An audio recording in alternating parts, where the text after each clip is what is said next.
Grace Helbig has given us unbridled access to her iPhone. What an absolute rascal. Ha banana. Random video 7. If it looks close on camera, we were even closer in person.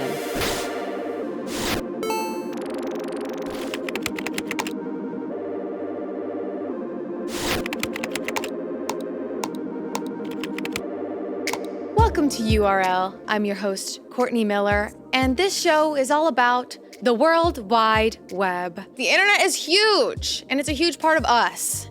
And I like to bother people and ask them how it has impacted them. Today, the person that's forced to hang out with me for the next hour is a literal legend. URL, today, that stands for You Are Legend. I have OG YouTuber, talk show host, producer, superhero actress, voice actor, just overall amazing human being, Grace Helbig. Hi. Oh my God, that was so nice. Well, but hold on. Did you know that on opposite day, you are actually clumsy heaven small? Yes, that is, when I was in like 3rd grade, this kid came up to me and he said, "Hey Grace, I know a guy named Kevin Heavensmall." And I was like, "That's cool."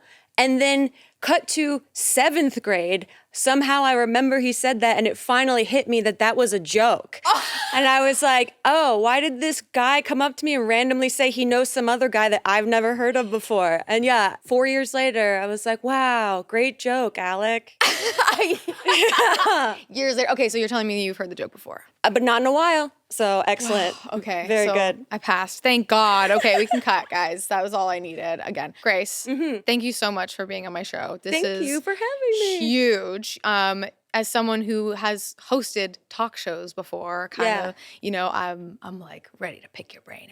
Yeah, and I feel like you and I have been around each other for years, but we've never been able to talk like really one-on-one with a lot of other people in the room, but just I know, yes. It's us, but it's also lots of people here. Yeah. We've met in such like random outings and hangouts and events, and like, so this is our first time like really like getting down. Yeah, and the way you have moved in the YouTube space is so fascinating to me. So I equally would like to do brain picking if that's okay. Oh yeah. Picking is okay in this room. In Yay. this house, we allow picking. You have been on this channel before on Spend a Day with OG YouTubers. Yeah.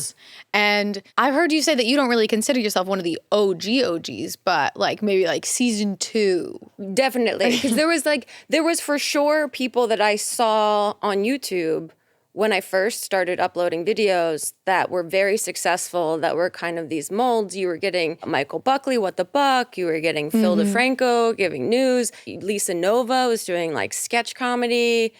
Community Channel was doing comedy. Yes. Natalie, my absolute, God, that's talk about goats, which a word I never use. I completely forgot about Community Channel. Like, Yeah. she was... Because she's so quiet. She about herself and like her comedy, which is even more appealing to me, is that she has this quiet confidence. Who knows if it's absolutely neurotic anxiety, but to me it reads as this quiet confidence in what she's always done. And I've just thought it's so amazing. Yeah, hearing you say her channel, I literally went down like a vortex of watching. I watched so much of her stuff. Yeah. I actually would like, I want to watch a little bit of her. Hi. So you know what bothers me? When you've lost something and your friend says something This like, blew my mind when she first did these. Where did you last leave your sunnies? Wherever you last left them is where they'll still be. And then, where did the coloured bars come from? Oh, they happen whenever I can't remember anything. Or when I try and block things out of my memory. So ahead of her time in like editing. This was groundbreaking. Yeah. I was like, she's a filmmaker Yeah. here on this platform. I have this like locked away channel from 2009, like really way back when like I would try and do little sketches with multiple of myself. And I used to think like, oh, maybe I got it from like Shane Dawson, you know, except without all the like eating shit. But no, I think it might have come from her. Maybe. How she shot those so I well. was blown away. I had very limited editing skills to begin with, but when I saw her do it, I was like, this is the bar's high. Do you like the editing? I think I like the control of it. I really don't know. I have very basic, limited editing skills.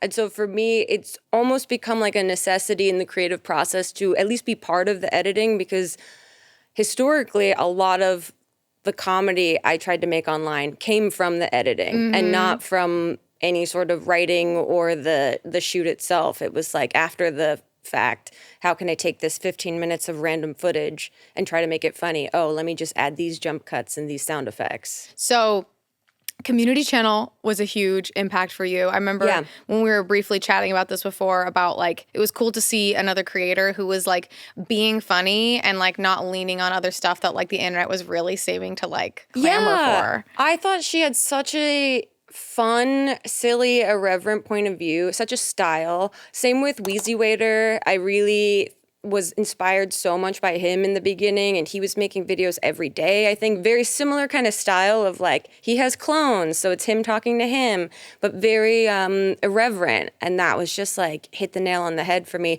But also people that were really developing, I don't even think if it was conscious at the time, like a brand for themselves, that just you knew the tone of those people's types of videos. Do you look back on those early ages of YouTube when the internet was so much smaller and like think like it was really cool to be a part of that time? It's like, oh, you could probably rewind and replay my body's like reaction to you even saying, look back on those times. I'm so sorry. Because I was looking back on those times too, to be clear. I was watching then too. Yeah, it's a huge roller coaster of emotions, because I think I'm now finally in that phase where I'm really appreciative of being part of that moment in time for the internet, and in particular YouTube, that I don't know will ever happen again unless new platforms pop up. But the internet is so saturated now. And back then it was like this sneaky little subversive place that you didn't tell anyone you were hanging out in because it wasn't cool. And so it felt safe in its, subversion. But then as it grew, it became, less, I don't know, you couldn't process it as much. The beginning just felt like this club. It felt like... It was a secret. Yeah, and it felt like this club for kids that never got to be part of a club anywhere else in their lives. Truly. Yeah, it was like this island of misfit toys in a way. Not to undercut anyone that was, a creator at the time, but it was just this like place that felt alternative to like mainstream entertainment and felt very accessible. So it was like there was a bond sort of shared, unspoken, I think, between creators of like how incredible that we get to do this. And like no one knows about it. This is crazy. I also like when I talk about like that era as well, like, and what content is now, I look back and I'm like, damn, remember when a crazy idea for a video was like, I'm going to do my makeup without a mirror? Yes, exactly. Like now people are like, I'm going to do a backflip off a $30,000 hotel room in Dubai. Like, and then I'm going to tip someone $1 million at the same time and see what happens. Oh, Wait, so when did you start in the world of content? Like what era or year? So when I finally figured out how to export videos from Windows Movie Maker in like 2009. Wow. Shout out. Yeah. I started uploading like garbage. It's like, and it's locked away with good reason. Like maybe one day I can like share some, but it was like very experimental. I watched so much random stuff where like I don't think I subscribed to anyone until like years and years later, because I was just clicking around. It felt like a little secret place that I found a bunch of interesting people and like just started making stupid videos. Remember the era of like random videos? Like videos titles back then were just titled Random Video 5. Yeah. And like it was just a guy running around his house, a grown man running around his house just like screaming and then like doing a character in one part of the house. Like that was my whole life. And so, it's crazy when you hear Gen Z or Gen Alpha calling millennials like all these things where it's like, that was so huge for me back then. Yeah. They'll never know the beauty of the beginning of the internet. It was so small and precious. Like, and I feel like that with Tumblr too. Yes. You said that Tumblr was a big part as well. Yes. Tumblr was a huge, so when I first started making videos and when I first got a job to create Daily Grace, the first web series that I did, like I was making YouTube videos and making videos with my roommate at the time in Brooklyn. And then I got hired and we created this series called Daily Grace. So then I was like full-time making 5 videos a week from my apartment. Like, here we go. This is incredible. Because I was making so much content and because it felt so shared with the audience, Tumblr became the best place to gather ideas and to ask the audience directly, like, what should I try to do this week? What should I review this week? And it was such a, like, we're all in this together. We're all making this together. And it was just like a very cool way to kind of cross-platform make content. Agreed. I felt when I really got into Tumblr, it felt like I was like, oh, this is like Reddit, but organized and more aesthetically pleasing. Wait, did you know about Reddit at the time? See, I still don't even really understand Reddit. I think I once typed reddit.com. I looked at it. I think I retched at how messy that website was. And I went right back to Tumblr into 100%. My pretty little scrolling. Like, yeah, before aesthetic was even as prominent of a thing, Tumblr was doing that. Yeah, I know. I get embarrassed to talk about other websites that were like do you remember My Life is Average or like FML? I mean, FML as the jargon, but not a website. Okay. This is embarrassing old internet lore that like, it's fine. It is so fine. What are like these websites? Millennial as hell. Where it was just like people would post little stories and it was a website called My Life is Average. And people would just submit a cute little post and they'd have tons of likes. And the website you could either scroll through or like it would cater, you could press refresh and it would cater a random one to you and it'd be like, a guy sat next to me and he was being rude and then he left and there was a $5 bill under his seat. My life is average. It's so cringe now, but that was huge for me. I would follow that account in a heartbeat. Yeah, it was good. But I don't know. I guess not many people knew about it. No, not at all. Nicole found My Life is Average, the website. So this is incredible. So basically people just So it did exist, first of all. It was real. I don't have a disorder where I made up a website in my head. Today, I printed out a recipe on the internet for making bacon cookies. Halfway through cooking, I realized that step 5 was beat it like it owes you money. Thank you, mysterious cookie pimp, for making my day. My life is average. Mysterious cookie pimp? Wow, we were so quirky, guys. Oh my God. I am obsessed with this. This was the energy of like, today I found out that October 5th is one of the most popular birthdays in the world. Why? Because it's 9 months from New Year's. Guess who now knows what their parents did 16 years ago on New Year's? My life is average. This is so pure. But you see, this is literally like what everyone thought YouTubers' personalities were when we first started. Like, so quirky. Yeah, like, look at us. We're so goofy.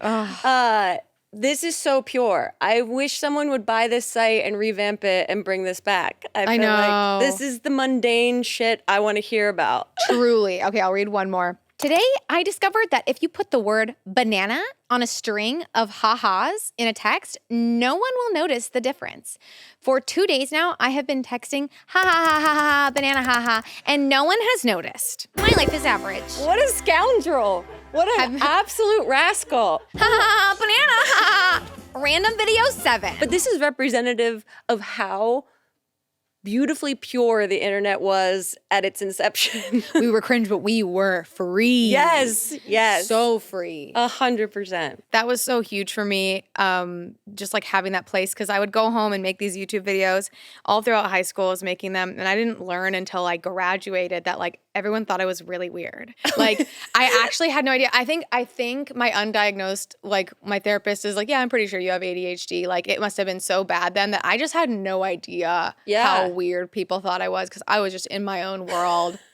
But that era was so special to me, like all of that. Do you feel like the world is kind of, or their YouTube history is starting to like kind of cycle back to earlier stuff though? Like I do think there's this emphasis on nostalgia right now, for sure. I think there is this like, remember the good old days of YouTube that I feel like is in the zeitgeist. I don't know what's going to come of that, but I do think that people, and I've seen comments here and there that people are retreating to like their comfort creators, are retreating to like the lo-fi pieces of content that just make them feel cozy and safe. Yeah. Which I get. Now is a very strange time to be a human in the world. So get your creature comforts. Yeah, it was like early on really chill vlogging, like daily vlogging was like sometimes all channels did. Yeah. And then Casey Neistat came in and created this whole like cinematography documentary, almost like action heist film vlog. And now we're kind of back into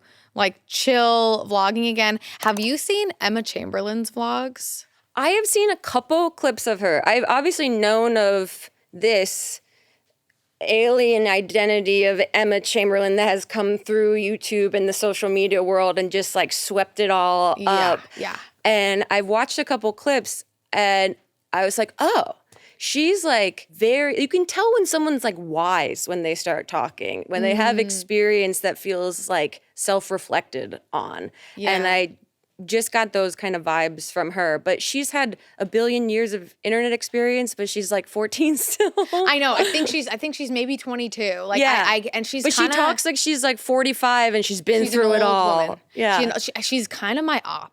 Like I will say, Yeah. because she is a blonde Gemini who loved editing on iMovie, who loves pigeons. She's like all these things that are so similar to me that I just and I just see her. She's doing it all better, and she's younger and hotter. And I'm like, rah, rah, rah, rah. Have you guys met? No, I've never met her, and I'm like, dude, I don't know how she doesn't sit in this chair on some future episode and the universe implodes because you finally meet each other. Yeah, like we were joking about how like we feel like we're just long lost sisters that have finally sat down and talked for the first time. I feel like I don't know. It's like trippy with her. What's interesting about her is like she was jump cutty, silly cropping filters vlogs for the longest time, and then recently in the last few years she just switched it up, and it's like Casey Neistat except for completely different. Where her stuff is like I don't want to say Wes Anderson-y, but it is like artsy. And like, it's just a completely It has a different vibe. style to it. Yeah, actually, because she did this and all the vloggers they were quaking. And so when she goes from We got a jump cutting, cool girl. I know, She's right? just waking up playing drums. Come on. I know. Glass house with a view of the city. Man, that's me just playing Beat Saber.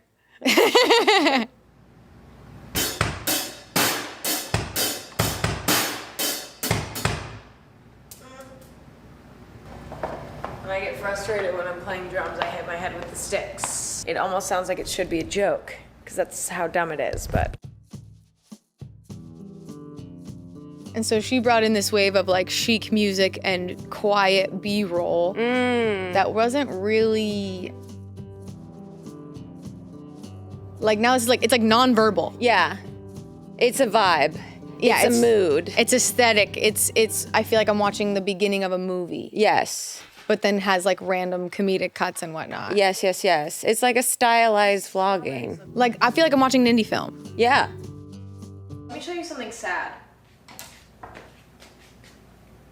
Oof. What happened? Oh. And then she cuts her hair. This is an indie film, you know what I mean? Like, this is a woman going through it. When I tell you the previous video was not that, Yeah. and it's like such a pivot, and then all the other vlog girlies of her generation started doing this. Following suit. Yeah. And it's interesting, it's almost like anti-passive viewing where nowadays, which passive viewing is like how people like to watch stuff, where it's like they just kind of hear what's going on in the background while they're on their phone or whatever. It's like a time to slow down, kind of interesting vlogging. But Yeah, it's very like romanticizing your life. yes, and I feel like vlogging to its core kind of always was that. For sure. It's just nowadays they want videos that are so much longer. Yeah. Like how long were your videos typically back in the day? Gosh, they were relatively short. I mean, like anywhere between like 5 minutes to 10 minutes, maybe. I felt like pushing 12 or 15 maybe was like, now I'm making a movie. Like, who do I Right. think I am? Yeah. But in the very beginning, when my roommate and I were making videos, we had a rule for ourselves that we would never make it over 2 minutes long. And so we would make little vlogs, but we would trade off who edited them, but it just had to be under 2 minutes because we were like, no one's going to watch a video that's longer than 2 minutes. I know the Vlog Brothers, Hank and John, had a 4-minute policy. I think they still do maybe, but Smosh did too. yeah. Because like when I first started, they were like, ugh, this video is almost 5 minutes. We gotta. Yeah, which is crazy. But now it feels like we've gone to the extreme ends where people either want to watch 15 seconds or they want to watch an hour and a half. People have such specific lengths in mind where it's like people want something long enough that they can watch with their dinner, or like for me, like my skincare routine, I put on like Spill Sesh, and it's like a perfect amount of time. That's smart. And like I'm also like getting research of what's going on the Totally. internet. But it's either that or like the 15 seconds, because you post vertical content too nowadays. I'm trying. I'm dabbling in vertical content You're right doing now. good. I love your stuff. It's so funny. Thanks. I've tried to remove the pressure of like having to create, which is so much easier said than done, and just try to make the things that are relevant in my brain currently, and also like treating it truly as like an experiment. Like, let's throw spaghetti at a wall, which I assume is what Emma kind of did with that video, that you get so tired of doing something the same way over and over again that you want to switch it up a little bit. Absolutely. But it's interesting. I mean, it's also so tough because everyone is so funny on the internet all the time. And like every joke has been made, that even if you sit and you try to write a joke, you're like, I don't even want to fact check to see if this joke has been made because I'll be disappointed if it's already done. Oh God, the feeling of like when you think of a really, back when Twitter was a thing, like posting a tweet and being like, this was so good, and then going, oh no, I needed to search this tweet, and then you see it was posted 100 times. Do you guys feel more pressure? I mean, because you have a big operation happening, to make sure that like the jokes and the bits and the things that you guys are doing are not already done by other people? Man, I mean, with Try Not to Laugh specifically, like we're doing improv bits all the time, and I think it's like, as long as it's true to you, and it came from an organic place, you kind of, because I also, what I feel like is happening now in terms of like, you know, the internet cycle is we're repeating history again, where like jokes are like new again.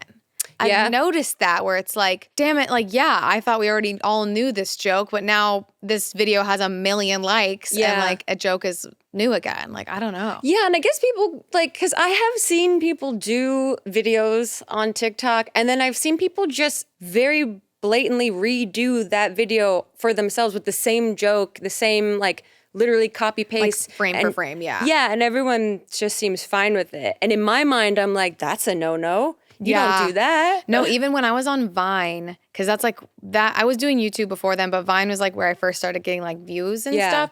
Like there was a huge discourse on that app. Was so small that if you copied, people knew and people were mad. And so the whole IB thing, IB : which is inspired by, and then tagging the creator first started. And like then on TikTok, I was like so anti TikTok when it first came out, because I felt like there was just, it was running rampant of like, you know, in stand-up comedy, it's like, don't copy people's jokes. But now it's like there is a large community that's like, who cares? I laugh. And it's so interesting. And it's like, yeah, I guess whatever. But I kudos to people who can continue to still be original. So when everyone started using TikTok, I still to this day feel absolutely overwhelmed every time I open TikTok, because there's just no community aspect to it, which is like what I'm so used to with YouTube, is that you build your channel, which spawns community, and you sort of like a garden, water and grow your community as best you can. Yeah, and I think TikTok loves aimless scrolling. I think all social media loves that more than anything. Speaking of aimless scrolling, we talked about potentially looking at your For You page. Yeah. My life would be so average if you let me look at your For You page. Grace Helbig has given us unbridled access to her iPhone. I saw the nudes. They're fantastic, but it's time to look at For You page on TikTok. This is very vulnerable. Yeah. I feel a bit exposed. But. Yeah, that is, I understand. I get that, but I'm so ready to just pick your brain. Yeah, go for it. TikTok. Psychoanalyze me here. Welcome back to American Mental Gymnastics. Today's event, the balance beam. Our competitors will have to do their News best vibes. to maintain their Sketch news, I guess. Okay. Ideologies, while our panel of esteemed judges does their best to knock our athletes. People love this multi-person sketch stuff. It's so good. It's a classic. Okay. Okay. Period. Someone got engaged at Z-Way's show. We love Z-Way. Wow. That's so cute. Oh, that's cute. Okay, so check me out. Energy to energy. We hit, right? We made it here. We're sitting together. Hey.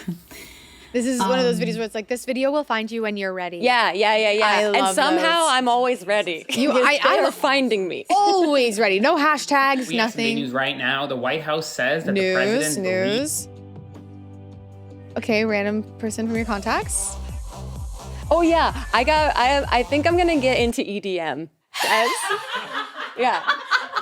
That's the other on my to-do list. I was on a flight recently, and I was like, I'm gonna use TikTok. And for hours, I was just watching EDM videos from, what is it, Ultra that was in Miami? It's literally just a Creed at Ultra. Yeah. Oh my God. Skrillex is back. Talk about nostalgia. Oh my God, Skrillex was my God. So I was like, this is kismet that like, I used to use Skrillex songs in my videos before I gave a damn about copyright claims. Yeah. And so I was like, you know what? EDM really is fun. I should maybe get into that. Like making it or like dancing to it? Dancing to it. I'm looking for hobbies. I love So, it. Dancing to EDM is an excellent hobby. Yeah. It's I love basically that. just Beat Saber. I love that for you. How to monetize from your social media no matter what type of creator you are. Get out of here! That's rich. It's rich. I'm obsessed with Gabby, Exploited my obviously. sexual life on TV. I love her. Anything she says, I agree with. That's Ramona Singer. Who is this? This is someone else posting a video of a Real Housewife, a former Real Housewives of New York City. She does not post the most flattering things. She's also a tough personality in the world now, but she memes herself basically, and so people are reposting. I love that for her. Gavin Newsom and I don't agree on everything, but I got Anna Kana. Are you inspired by her in some days? Hugely. 'Cause She is, I see that. Yeah, she is one of those longtime content creators that has also sort of reinvented herself in different ways, but has stayed so true to herself. And what she's doing now, she's doing a lot of like distilling these scientific studies into like practical information that you can use in your life or not. And I just think she's really smart at what she does. I agree. I Yeah. also had a bit of a girl crush on her. Oh, yeah, she's a stunning human being. She's stunning. There's this one video that I have saved. There's this one top she's wearing. But she's also got an incredible head on her shoulders.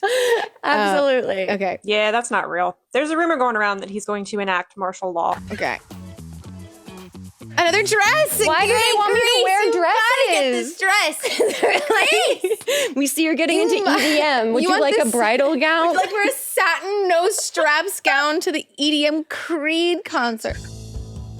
Kelsey, as my friend. Okay, here are some of my rapid fire rules. Oh, I for love living. her. One, She do not is take a advice from people you tarot wouldn't want. reader, and she's fantastic. She's got just such a lovely, bright personality. I feel like your feed, you kind of have worked to curate to get things that like you specifically want. Like some people work harder on their algorithm than others. Do you know what I mean? Really? Is that a thing? Yeah, I mean, like some people like hit that not interested button. Yeah. I had to learn that in the beginning, that it's okay to hit not interested. I'm just so used to just moving on from content rather than being like, boo. Yeah, I know. Wow, that was really special. Whew. Thank you. You're welcome. I'd say looking at your feed, the kind of TikTok that you're on is the roller coaster that is news and then remembering who you are. And the thing that I think you need to remember who you are, Grace, is that you need to buy a dress. I know, apparently I need a strapless A-line satin something in my time closet. to frolic to EDM in the dirt and dust in a satin silk Looking cottage dress. Like a good Christian. Yeah, no, that music was incredible back in the day, and I'm glad that it's kind of making a resurgence. There's also a lot of YouTubers who like do DJ sets now. Yeah, I've gotten really into on like remixes and mashups on TikTok. I've been really enjoying them because one of my favorite things is watching DJs dance to their own drops. 'Cause there's like 4 moves that they all do that they'll just be like, oh, like they know what's coming, but they act as if they don't. And I love the campiness of it. It's like stand up in a way. Yeah. Because it's so stand-up- silly that I'm like, you guys can't be serious. And they're always wearing sunglasses or like a windbreaker from the 80s. Yeah, Like, hell cool, yeah. dude. So speaking of what you're watching right now, what are you watching on YouTube nowadays? The only thing I'm really watching on YouTube is literally these guys right here. Oh my God. Jackie and Shadow, the Big Bear Eagles that have a live cam. Oh yes. their- Got a shirt for them? I have 2 shirts, and my husband got a zip-up hoodie. It took over a month for them to arrive, but it was worth every penny. There they are. The babies. So they have two babies, Gizmo and Sunny. Rest in peace to the third one. Yeah, rest in peace, little pipe cleaner. But they are. It's incredible. It's so comforting. I have it on like every day. And I wake up in the morning, I make coffee, I sit with my birds. That sounds amazing. Wait. Yeah, and also if you want to talk about a safe and supportive community, shout out Eagle Fam.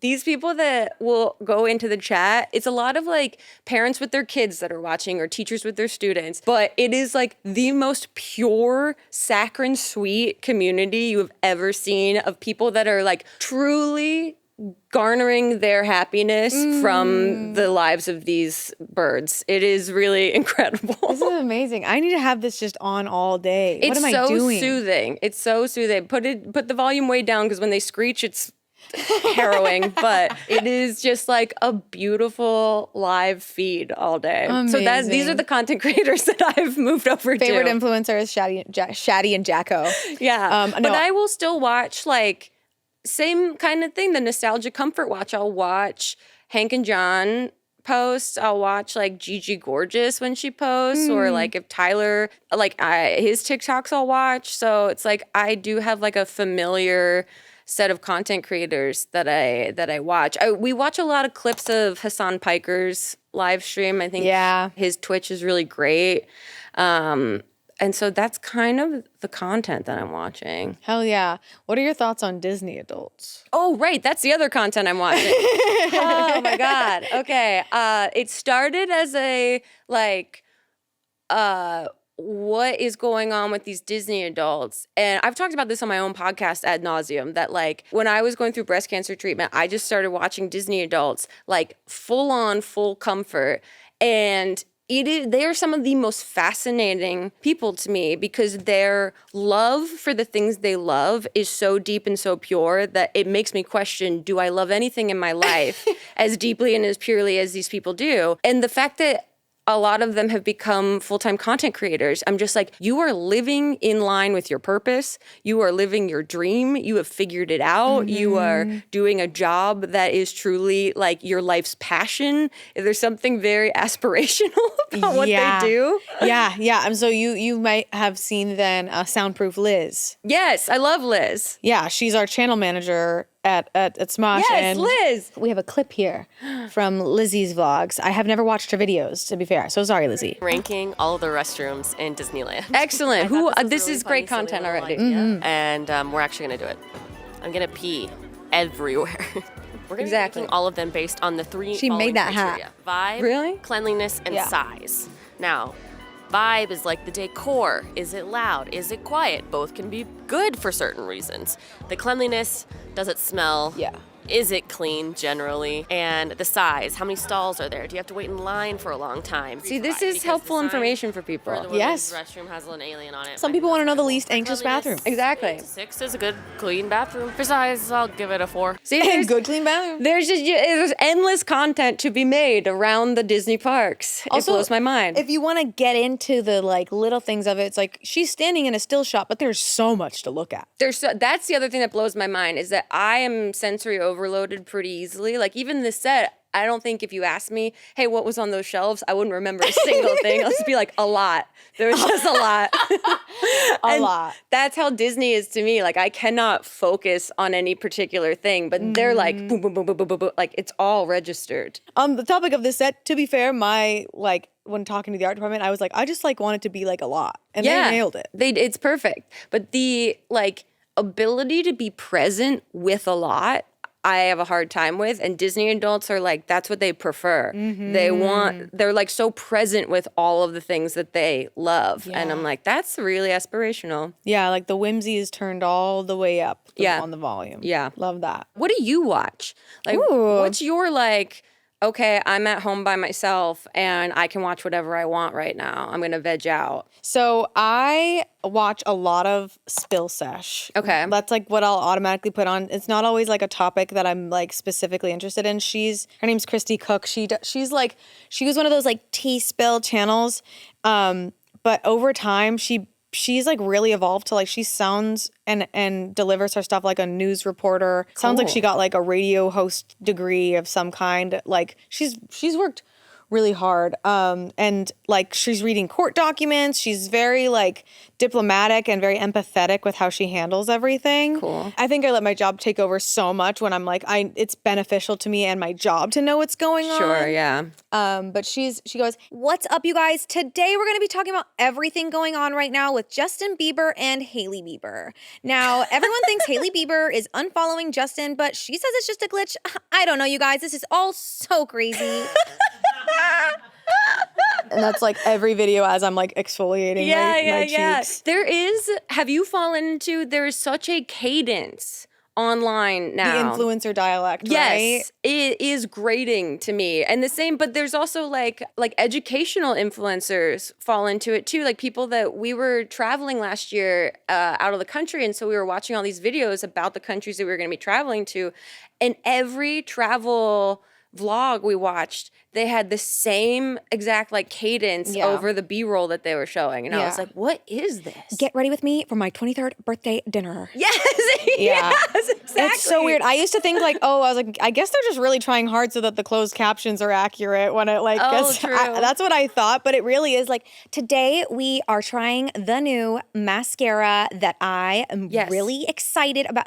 could not be me. Yeah. I literally sometimes when I'm so excited, I forget consonants exist and I be blowing. I actually think I need to like go to a coach or something, but it is so interesting. Yeah, it's an interesting cadence. It rubs me a little bit the wrong way because it feels very like adopted from, like it feels like AI generated. Yeah, it's like now there's an internet accent region like that, like, but I guess I never heard a Southern. Today we are gonna be trying on this new lip gloss that I just.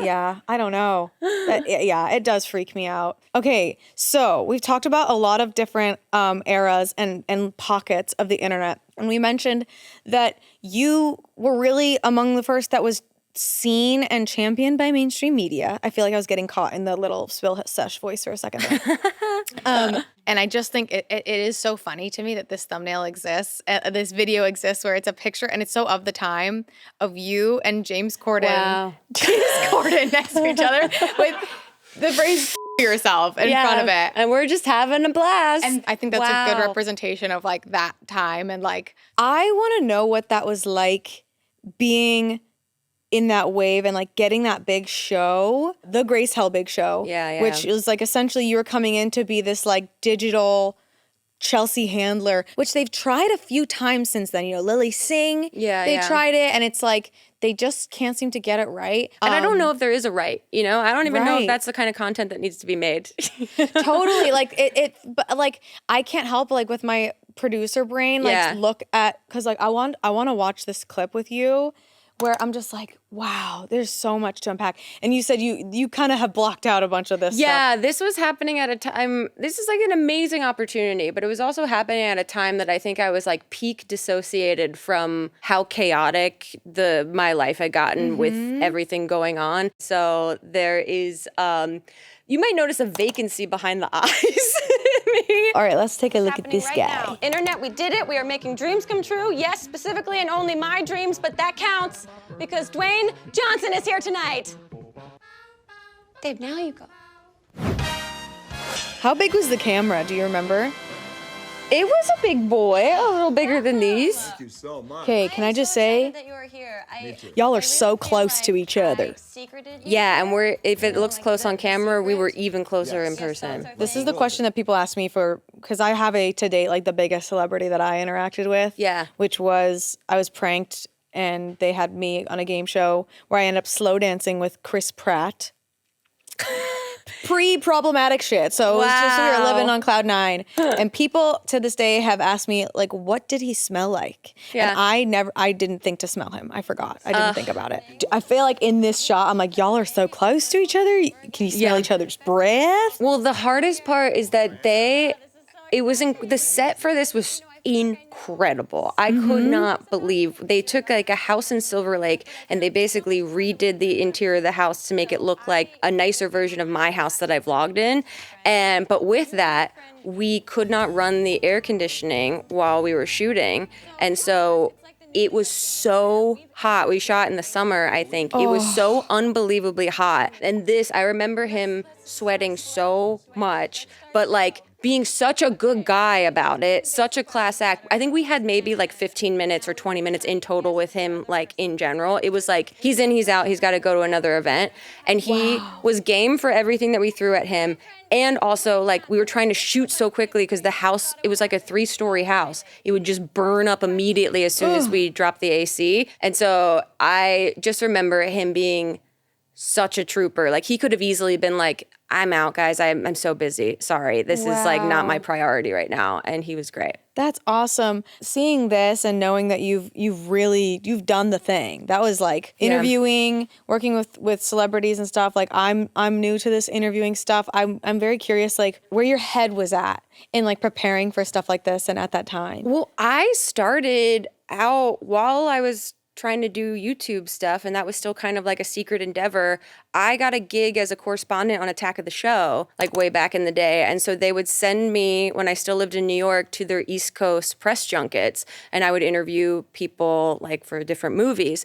But they loved to have a shtick. So they loved to put me in a stupid looking costume and have me like go into the cast of Harry Potter wearing like an eye patch with a wandering eye and like that kind of stuff. That I was like, okay, I'm game for all of that. So that I really think helped me learn how to interview people and to interview people very quickly to get to the meat and potatoes of what I wanted to ask, but also learn how to make them feel comfortable. Because I think that's the biggest thing. What was the process of seeing them try and take YouTube and translate it to TV? It was crazy. That whole time period was so hard to process because at the heart of it, I'm still like very introverted and very shy. And so suddenly YouTube felt like it plucked me and was like, we're going to put you on billboards and we're going to give you this TV show and you're going to still maintain like your YouTube and you're going to be like chill about it the whole time. And so it was like all of this incredible stuff happening. And meanwhile, like in a great and thankful and privileged way, like the friends and collaborators that I had made on YouTube collaborators that became close friends and vice versa, that this was also happening to them too. So it's like I had this network of people I could, relate to with everything happening, but it still was such a fever dream of opportunity. And you still feel this sense of like being undeserving of all of this attention in certain ways. And it's safer to just be at home behind my computer getting attention and not be like out in the world or like billboards of things out there. So it felt like it became very real very quickly. Like this is a business and there's a lot of pressure. And just be funny and just do it again and again and again and again and again. And so I started having kind of like a hard time managing my own sort of burnout and my own sort of like denial of my burnout, which was just like, in psychological terms, the more you repress something, the more it comes out in different ways. Like it'll never go away. So you can't really push it down. You have to face all those uncomfortable feelings. And so it was really tough and warranted that by like 2018, 19, I was like, I can't do this anymore. I'm going to go to graduate school. I just need to know that there's a world outside of this space that is feels like so much pressure for me now. There was this duality of just like amazing things to celebrate and just the difficulty processing all of the intense feelings that came along with that. Yeah. It's been so long that I've been doing this that I forgot that like a lot of YouTubers, and I am one of them that's like, YouTubers typically were very introverted people who got to like be themselves and kind of be extroverted online on a camera. And so to take that person and put them in other environments, I didn't think about how that really can. And a lot of YouTubers, like you said, this is a unique situation in which you have like a team, you have like a full production, and a lot of YouTubers are independent creatives for better or worse. And so they carry the burden of everything that comes with content creation when they can't like delineate it out amongst a team. And so you see a lot of YouTubers kind of crash and burn or disappear or, have breakdowns either publicly or privately because there wasn't a blueprint for how to handle everything that was happening. There was just encouragement to keep going. I've felt this way for a while, and I don't really talk about it a lot, but it's like this world that we live in and work in, I feel like you do need to be consciously putting in work to take care of yourself mentally, because like this is just a crazy world that we live, and if you're not actively like working to take care of yourself, I think you are inevitably going to be deteriorating, whether it's from burnout, whether it's from the public's opinion, like so many things just impact you. Like when you look at some of the YouTubers that have like they explode in fame and then just have like a crash out or like huge cancellation, it's like in any career you'll see a lot of longevity in yourself if you're like putting in the work to take care of yourself and not just like letting yourself go by the wayside because you're having fun at your job or whatever. And it's also unconscious, right? Like that is how these algorithms, you know, attract us. That is how they keep us on. That's how these platforms keep us on all of the platforms, using them unconsciously, is that we, you know, grow these like dopamine feedback loops that, and especially being in front of the camera, that you see these likes, you see these positive comments, you see this subscriber growth. And even if you don't register it consciously, you're like, hell yeah, cool, awesome, I'm good, I'm valuable, I'm important. I'm making connections, I'm having, you know, some sort of purpose in the world. And I think that is great to a degree. And that's where I think after years of sort of unconsciously putting my value in this external evaluation system of these platforms, the burnout was like, oh, I don't like me because I've put all of my value on other people having to like me. And so being a creative or an entertainer on any platform, it's like you have to figure out your balance with that. Yes. Yeah. I think, you know, we watched some of Emma Chamberlain's stuff. One of her like big lessons that she talks about with her dad is like her dad was like, hey, sometimes artists need to stop and live life for a while so that they have something new to say. Yes. I think that's important, especially when you're taking on other projects outside of that. Like you got so many awesome opportunities, including making movies. Yeah. You had Camp Dakota, which performed so much better than Smosh the movie on Rotten Tomatoes, by the way. I think double the percent. So congratulations. Wow. You should be really, really proud. We are, I mean, we are very, very proud.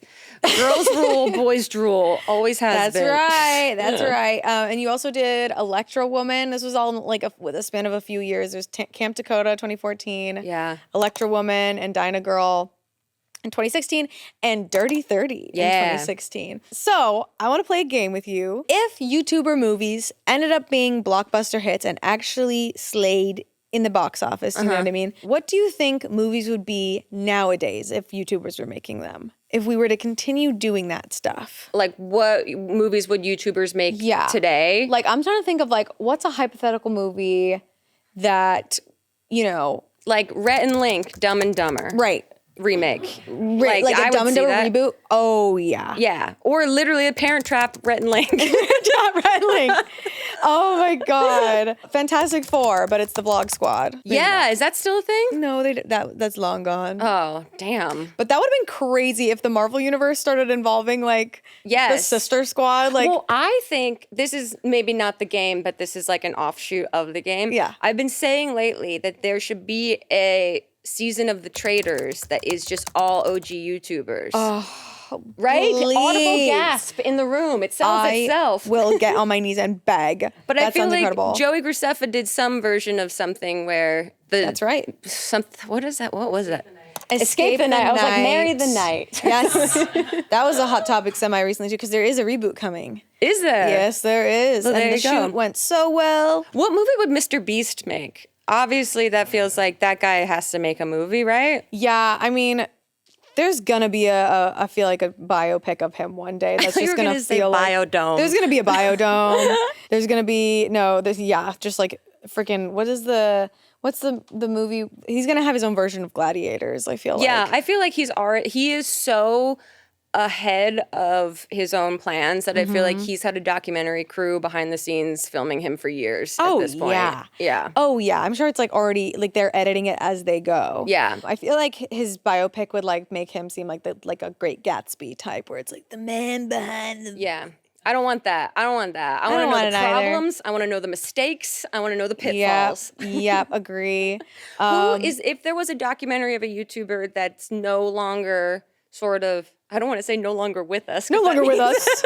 It just isn't doing what they do anymore. Yeah, is there anyone that you'd want Jenna Marbles? Yes. Imagine if if she finally sat down. But she honestly is so symbolic of kind of what I was talking about earlier of like you hit a peak pressure point.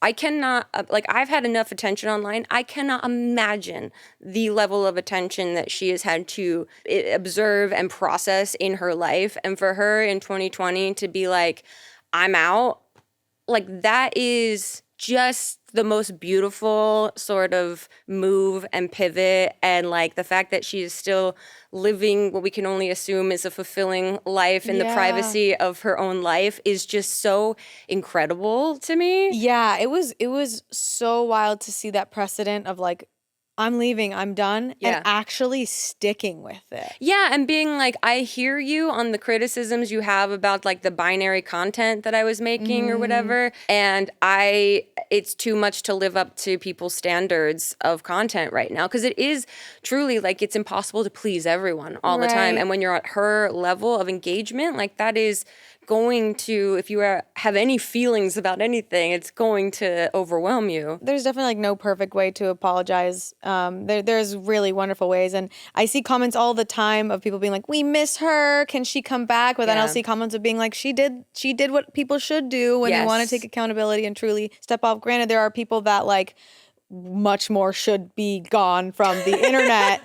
But she handled that really gracefully, and I would definitely hope that she's living a very fulfilling life, and like that would be so cool to see a biopic or like a documentary breaking that whole life down up until today. To be, sometimes I think a lot of creators probably fantasize a little bit about going off the grid, and like just what it's like to not have to depend on a place that the internet just can take so much of you. Yeah. You know? So that's such an interesting topic. I like that a lot. Do you ever fantasize about going off the grid? Do you take time off?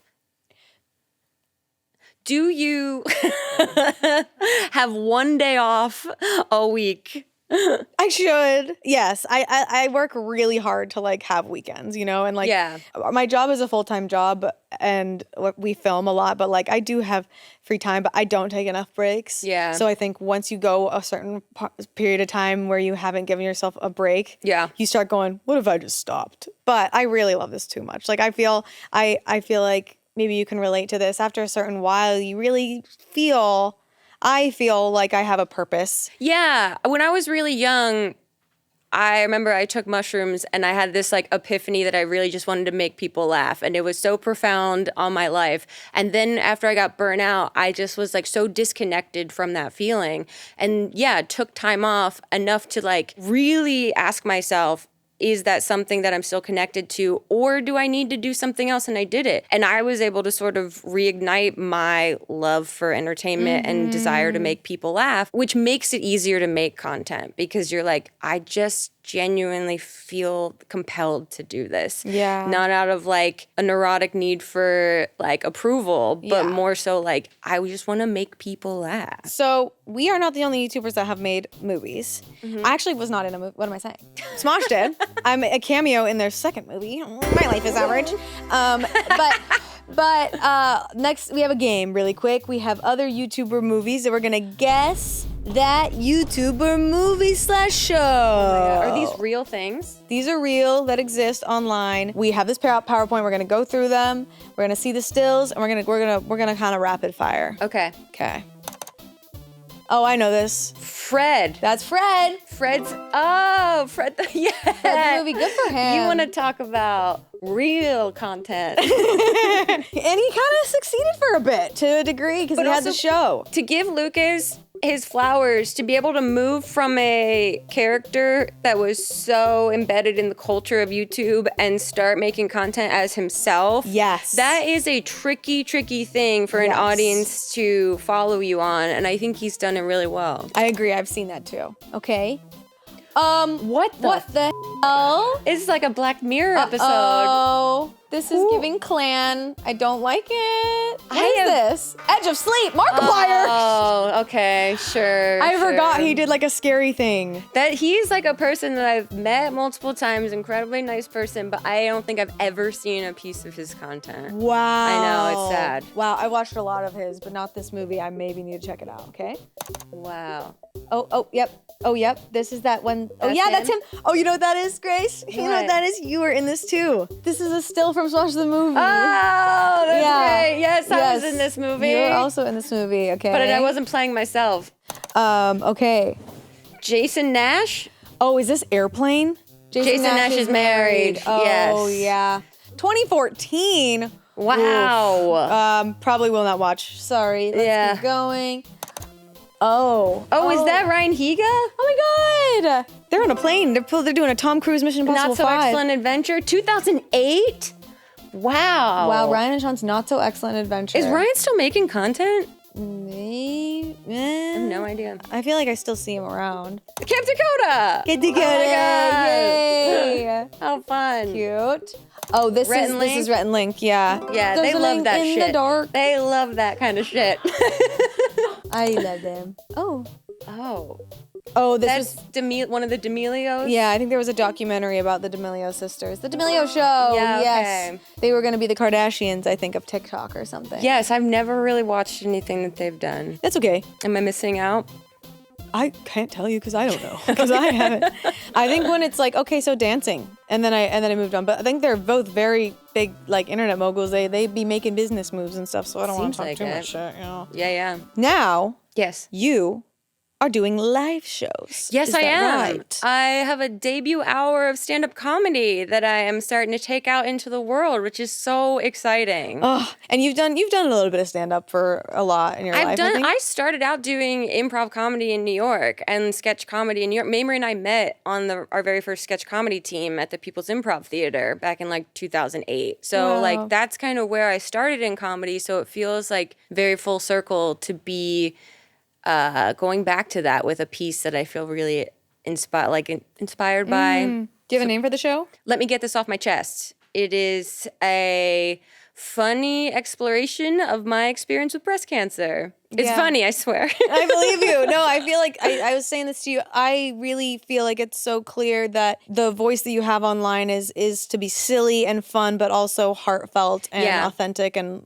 vulnerable. Yeah, and I've really learned that. Like I used to make merch that said "Dress to Repress," so it's very much like push your feelings away. Everything's funny all the time. That's good. Yeah, I've learned that is not the human experience, and that it is more valuable to be a bit more vulnerable. And I especially learned that getting diagnosed with breast cancer. So this has been a really beautiful way to sort of process and metabolize the experience and put it into something that I think is entertaining. Hell yeah. Yeah. I think creators like you are super, super important to this very fragile ecosystem that is the internet. Oh, thank you. You, I think, are a force of positivity and looking inward that people need. Like, I have a lot of YouTubers that I watch too that really give me a sense of like clinging to positivity, authenticity, and like having our feet in the ground, whether there's grass there or not. And like, I think it's really cool. Thanks. And I think that the joke that you had said a long time ago when you first talked about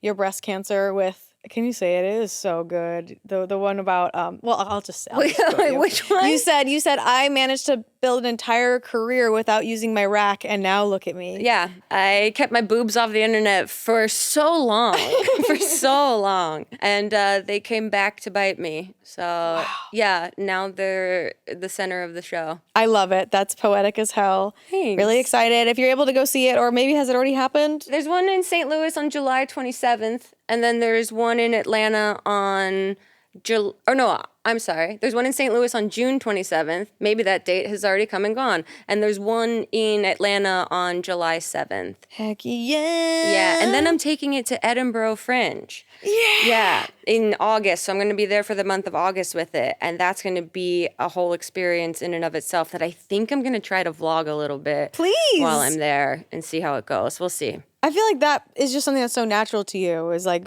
vlogging along with your life. I think that's so cool. Yeah. Are you like, I know that sometimes like a venue in Edinburgh at this convention is like, you'll be like in a bathroom performing. Yeah, basically, it's going to be a hot box little theater that is going to challenge me in ways that I don't even know yet. So I'm kind of excited to go for like the entertaining boot camp of it all. Heck yeah. Yeah. That's awesome. So I just want to thank you so much for coming you. on this show. This show is still very new, and like we were talking off camera about how I've never done like an interview show before. You fucking crushed it. Aw. Like, it's very natural and it's so lovely. I know we're on camera, but it is so lovely to just talk to you about the internet because you have such an experience that is so profound and inspiring to a lot of people, myself included. Oh, thank you. Hearing your improv experience and like and everything, would you ever like want to do like a try not to laugh or something? I would be so fucking scared and intimidated to do it because I haven't done improv in probably, I don't know, a decade. And the way like you guys are funny and quick. And you have the references and the youth to carry it off. Oh, please. But yeah, I wouldn't turn it down. Hell yeah. No, and trust me, you'll be fine. The only improv experience I have is at Smosh and then like Really? a couple years of comedy sports in high school. So Hell yeah. it's just experience. Yeah. And It's a vulnerability. It's literally just a willingness to make yourself look stupid. Yep, and that is the internet. Yes, for sure. If you're doing it right, is looking stupid and having fun doing it. Yes. Okay. If you were to simplify your life in one tweet or in a Instagram bio, what would it be? I think it would be the catchphrase that I've had for many years that I don't know. I think that's your bio right now, isn't it? I don't know. It is. I remember I got a chance to do Larry King's web series, and one of the most profound things he said, he's like, the only thing I know is that I don't know. Huge. And I was like, yes, Larry. Incredible. Yes, Larry. Yeah, maybe be that. Love that. That's awesome. Yeah. Okay. Thank you so much for hanging out with us. Thank you, Grace, again for coming on the show. Hope you guys leave the internet feeling better than when you opened it today. Okay. Bye-bye. Is this chill the way I'm sitting? Yeah. Does it look normal? Does it look like two sisters that are finding out for the first time that they're related? We have like the picture that like meets with the seam in the middle. Yeah. Oh my God. It's just the Parent Trap again. Yeah.